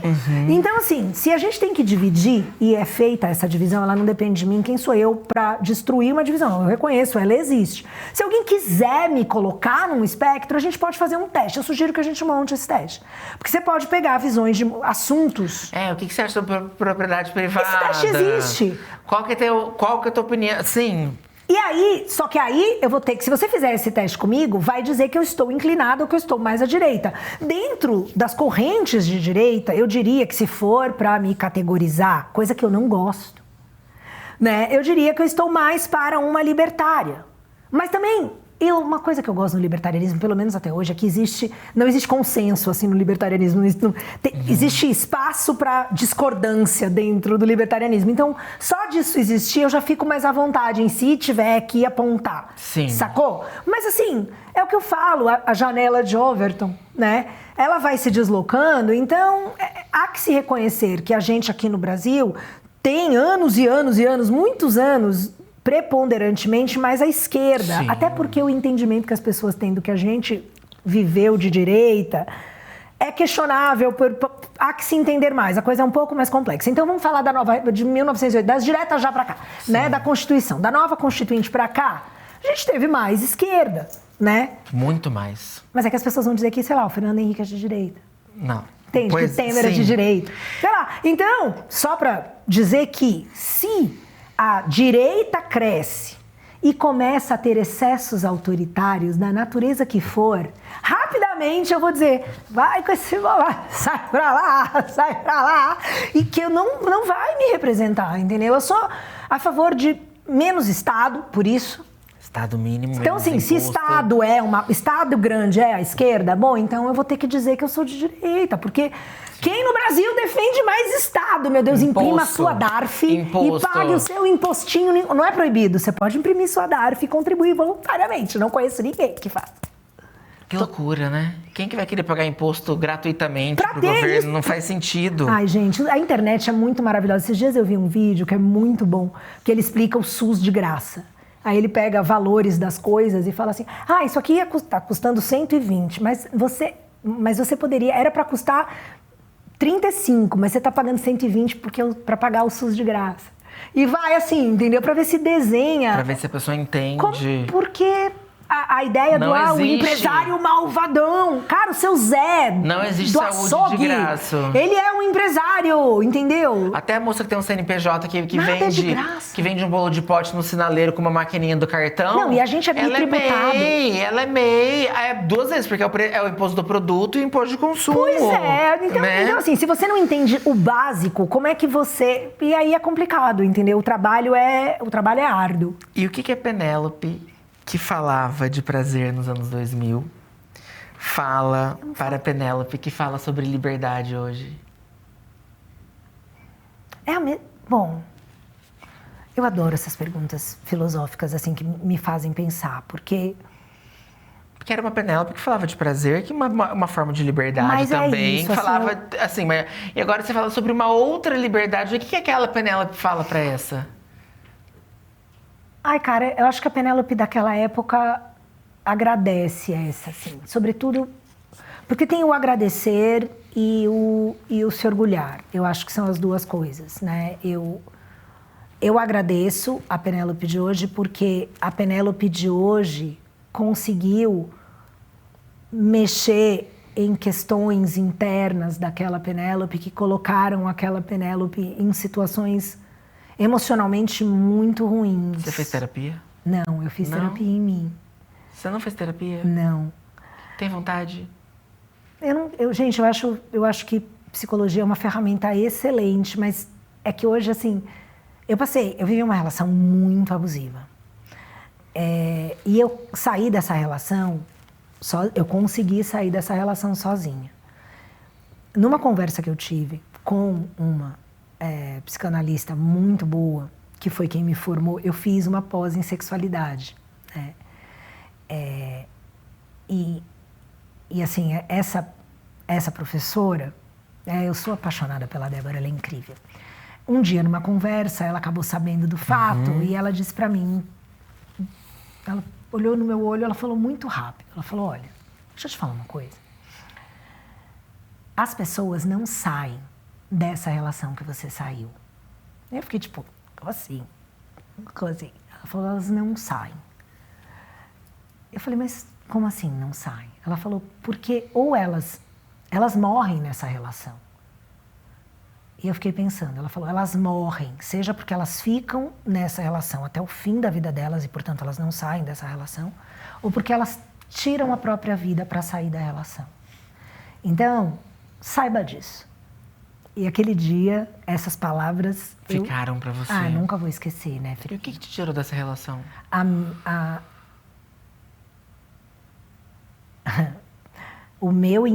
O fato de eu finalmente sucumbir e aceitar uma verdade que eu já enxergava desde o início do relacionamento.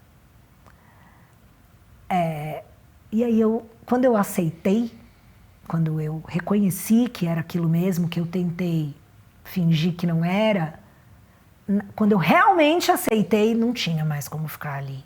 A dificuldade, os anos se passaram comigo tentando justificar e transformar uma coisa que não era e nunca foi, e eu queria acreditar que era. Você acha que a gente ignora sinais? A gente certamente ignora sinais. E não é fácil deixar de ignorar esses sinais, porque requer distanciamento das emoções. Uma coisa que... E eu não estou falando ficar frio, não é abandono das emoções, não, mas é um pouco mais de racionalidade. Uma das coisas que eu acho que esse tempo da minha existência, eu percebo muito, é que a sociedade caminhou muito para essa esfera do subjetivo. E as emoções estão nesse campo, né? Eu acho que é urgente esse movimento de volta à razão. Sim, ele talvez seja mais próprio e mais natural na maturidade, mas eu acho que ele tem que ser incentivado, eu acho que ele tem que ser promovido, ele tem que ser reconhecido, né? Desde cedo. A gente tem que saber separar um pouco, né? A emoção da razão e usar a emoção para dar o sabor, para dar o brilho, para, sabe... Porque ela tem que ser, ela é o objetivo, ela é a resultante, sabe? Ela não pode ser a promoção. As coisas não podem vir da emoção, elas têm que chegar na emoção, elas têm que vir da razão. E o que esta Penélope diria para aquela Penélope? Ia ser uma conversa de uma pré-adolescente para outra. A gente lembra com carinho, né? Eu olho para trás e lembro com tanto carinho. Você lembra com carinho? Eu lembro com carinho, não, eu lembro com animação, eu lembro com se amor. Fosse hoje, eu lembro com... Cara, e com brilho, eu acho que assim, com muito brilho, porque é muito legal, Firmino, você, independentemente de qualquer pessoa e tal, isso é pra mim, eu tô só contando, mas você dormir e acordar, independentemente do que você tá vivendo na sua vida, em todos os aspectos dela, você ter 52 anos e falar, cara... Que legal, eu sei dos meus princípios, eu sei das minhas dúvidas, eu mexi nas minhas, eu melhorei, eu trabalhei nas minhas vulnerabilidades, nas minhas falhas, eu reconheci, eu aprendi, mas eu ainda continuo, eu sou a melhor versão de mim mesma. Sim. E isso é produto do meu esforço, do meu empenho, da minha dedicação. Caralho, não dá pra ser melhor, a vida não... Eu não acho que na nossa dimensão existencial dá pra você querer mais do que isso. Sucesso pra mim é isso, sacou? E se você pudesse deixar uma mensagem para quem está nos assistindo, o que você diria? Isso. Busquem a verdade de vocês, assim, não liguem para ninguém, no sentido de dar poder para... Querer agradar os outros é não conhecer a você mesmo. Então, assim, é natural, a gente quer ser querido, a gente quer ser amado, a gente quer se relacionar, a gente quer ter amigos. Né? Mas é que quando você coloca isso como objetivo... Tem uma frase que eu tenho repetido também, que é... Quem tem valor não tem preço. E eu acho que poder é uma dessas coisas que é muito sedutor, é muito enganoso e vai te afastar do seu propósito, assim, sabe? Meu P não é de poder, é de... Hoje é bem... Sempre foi, e eu percebo, é de propósito mesmo. Bom, queria te convidar para ler a caixinha de perguntas que nós abrimos. A gente abriu uma caixinha. Vamos ver as dúvidas dos seguidores, o que eles querem saber. Vamos ver? Vamos. Opa.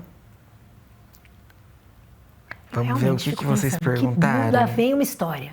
Penélope, eu tô saindo, meu vizinho. Imagina. Não dá para fazer ponto P sem a pessoa participar. Não dá para trocar ideia, porque eu tenho muitas perguntas para fazer. O que a gente não abordou. O que a gente não abordou. Vamos ver. Como é amadurecer tão bonita? Ai, que amor mentiroso. É bom, né? Gente, eu acho que... Você se cuida? Como é a sua rotina de beleza? Se cuidar, que você tá falando, é tipo ficar... eu me cuido, eu me cuido. Eu acho que os dois, Penélope, eu acho que tem aquela coisa de você... Eu me cuido. Eu sou vaidosa, eu sou leonina. Mas é que é uma vaidade, na minha visão, ela é bem equilibrada. Lógico, é a minha visão, né? Eu não acho que eu sou uma desequilibrada. Não conheço pessoas que dizem por aí que são desequilibradas. Mas, enfim, vou dar uma medida. Onde eu me cuido? Eu treino, eu amo musculação.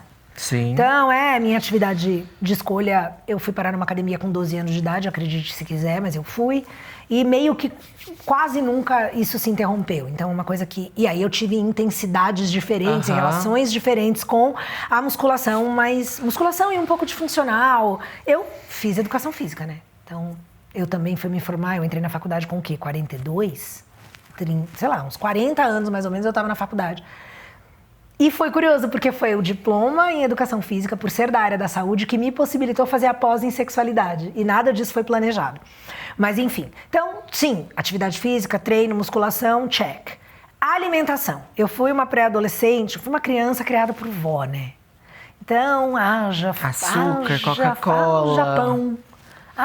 Refrigerante, pão, chocolate, o que eu quisesse. Tão bonitinho, um monte de dobrinha, enfim. Na adolescência, eu vim para São Paulo.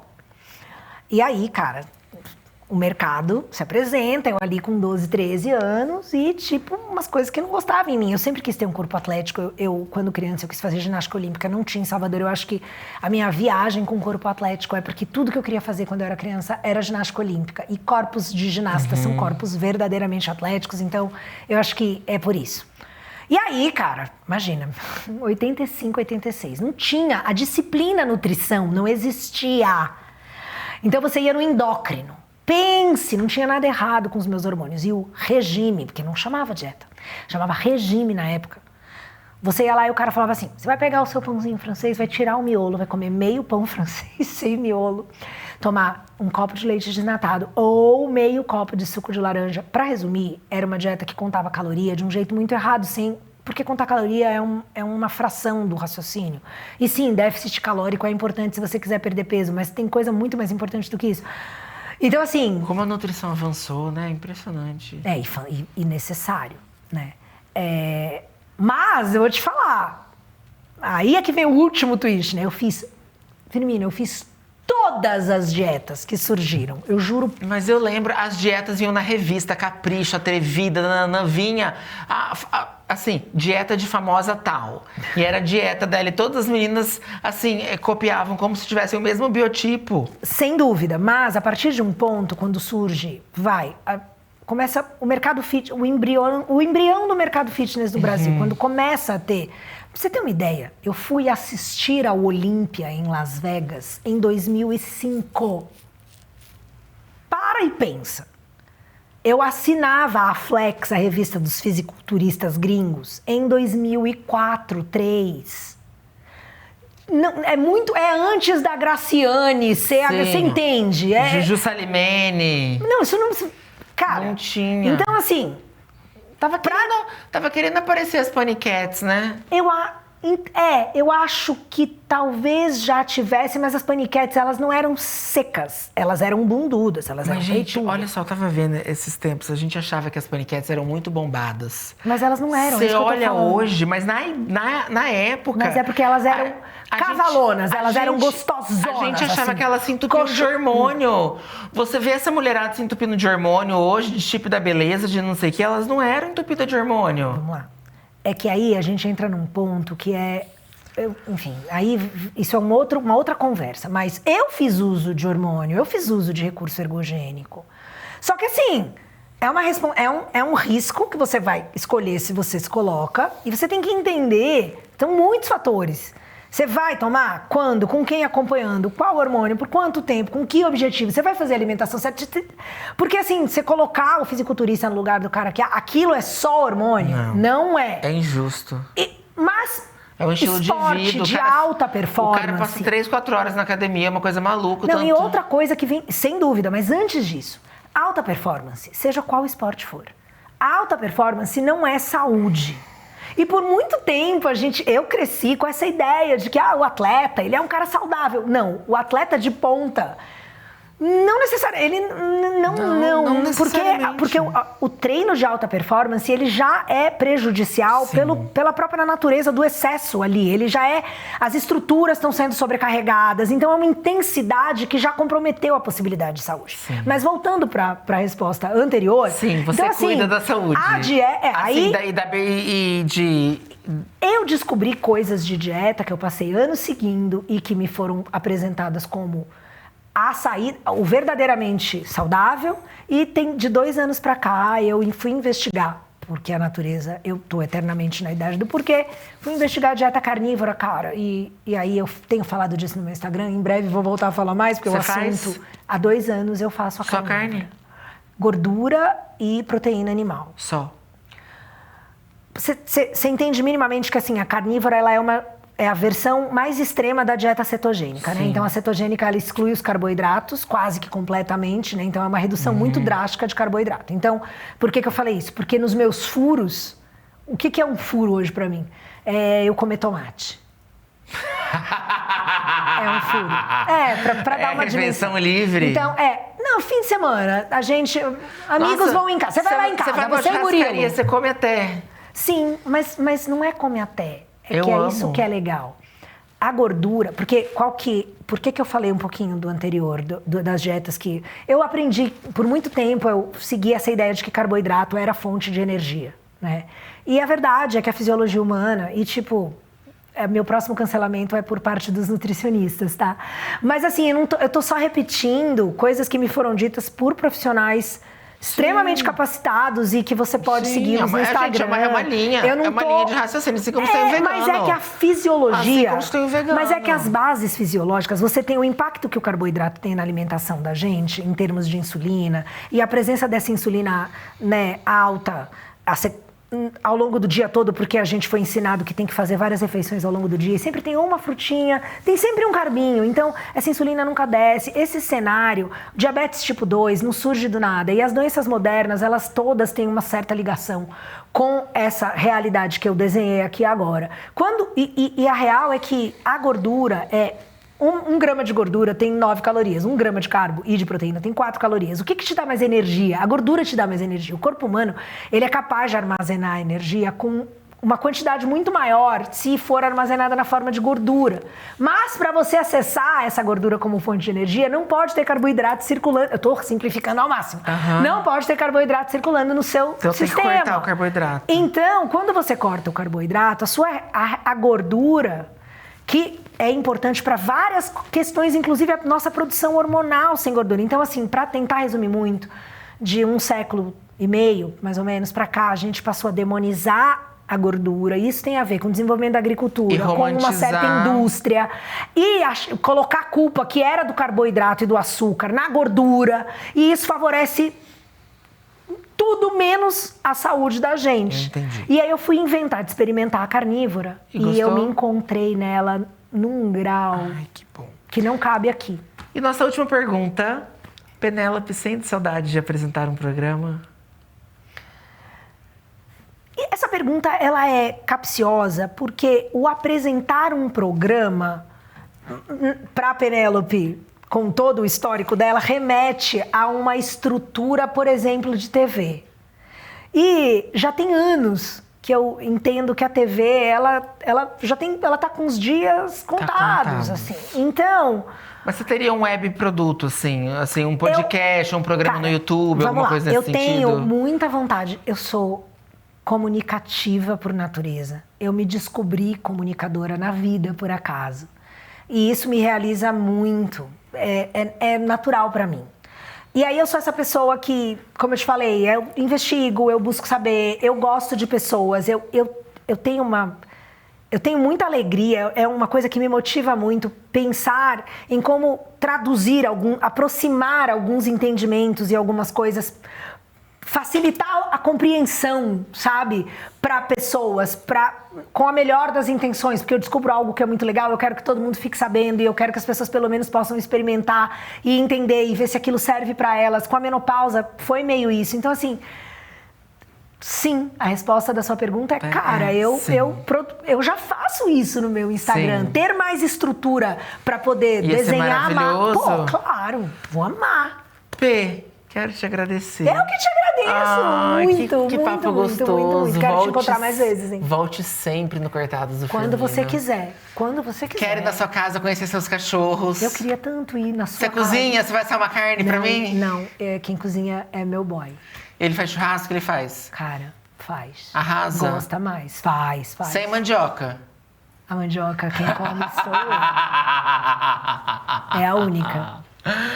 Quero te agradecer, dizer que é um prazer. Você é um querido, muito obrigada. Todo sucesso do mundo. Que amizade inesperada e gostosa. Eu espero, eu quero muito. Quero que a gente se encontre mais vezes. Daqui a pouco você vai morar em São Paulo. Você vai morar em São Paulo? Eu quero. Murilo que não Pelo menos um tempo. É o Murilo. Olha lá, ele acabou de chegar. Olha lá, a gente vai convencer ele acabou agora. de chegar. Mas olha, quero te agradecer. Você que chegou até aqui, quero agradecer pela sua audiência. Curta, comente, compartilhe. Espero que você tenha gostado desse papo com essa maravilhosa. Tentei acessar uma Penélope que não conhecíamos até então. Um beijo e até o próximo Cortados do Firmino, o podcast.